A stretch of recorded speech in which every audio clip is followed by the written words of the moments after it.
Ladies and gentlemen, is there any point in public debate in a society where hardly anyone has been taught how to think, while millions have been taught what to think? Ladies and gentlemen, standing here as the first speaker from the opposite side of the House debating under the motion, this House does not prefer the strategy of pushing for institutional reform to address police abuse and misconduct rather than defunding. Firstly, I'm going to clarify the status quo right now is that this is actually a critical moment where we should find a solution that is very fast to be implemented so that we can fix the problem immediately. So first I'm going to rebut the government side of the House. This side of the House believes that their idea is mistaken. They say that institutional reform is the only way, like it is easy to implement in these critical moments, like to handle like the George Floyd case. But ladies and gentlemen, institutional reform is not as easy as you think. It takes a lot of time and effort to implement, and we cannot just suddenly make a new system to be implemented without like revising and keep revising. Because if we want to implement a new policy, like a new system, especially in the police department, we need to have the system really have been evaluated like for months and months, so that it will not be mislead just because they are new system. So for this is actually a critical moment, like they say, like the demonstration caused by the George Floyd case. So in our side of the House, what is our solution? Yes, we are going to defund. What is defunding the police means is to reallocate or redirecting the fund away from the police department to other government agencies and programs such as the social services, youth services, housing, education, healthcare, and other community resources, which I'll explain later on in my substance material. So moving on to my substance material, so our solution is to defund. So where are we going to refund these like police department funds? We are going to relocate the funds in order to minimize the police abuse and police misconduct that is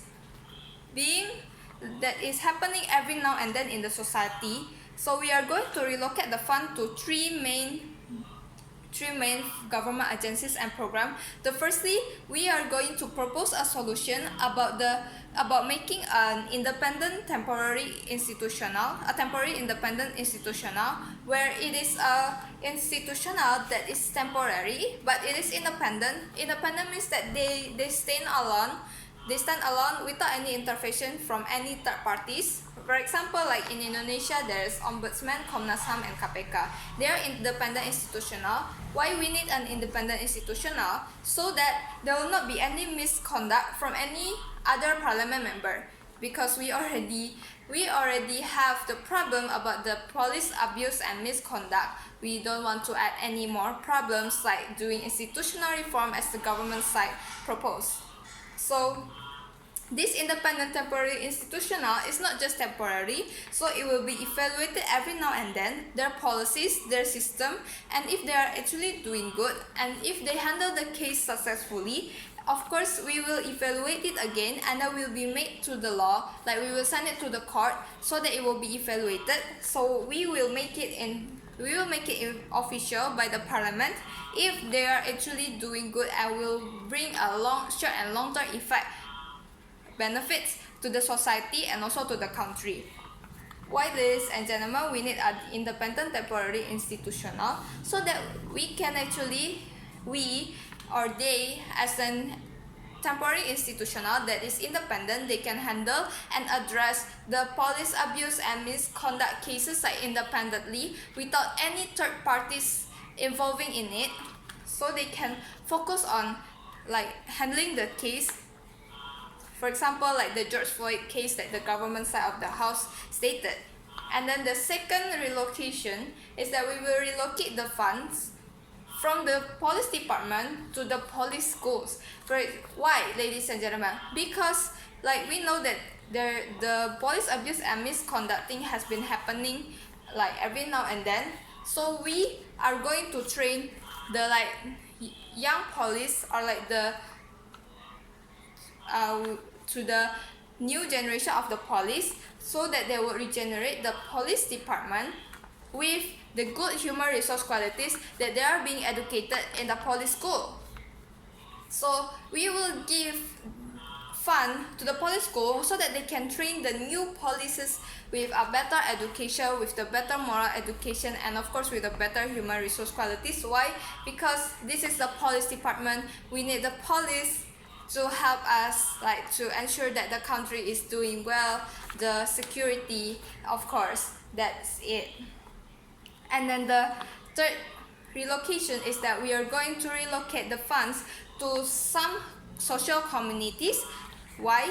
So that they can increase awareness of the society about this thing about police abuse and misconduct, so that they will not be like discriminated by the police, or like maybe the police has been misconducting about something, so they can actually report it, or we can increase the awareness of the society so that they will know what to do when we actually encounter the police abuse and misconduct case again.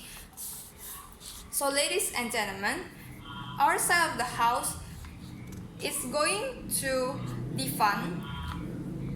It's going to take the strategy of defunding, that is relocated and redirected the fund away from the police department to temporary independent institutional without any intervention from any third parties, so that they can handle the case of police abuse and misconduct correctly. And then the second one, to the police schools, so that they can train the new police, so that they can regenerate the police department with a better human resource qualities. And then the third one is for those social communities, so that they can increase the awareness of the society about the act of police abuse and misconduct.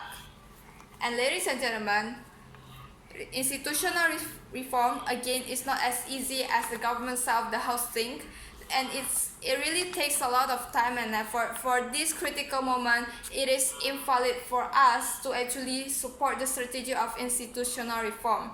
And that's from the first speaker from the opposition side of the house, and I'm proudly opposed. Thank you.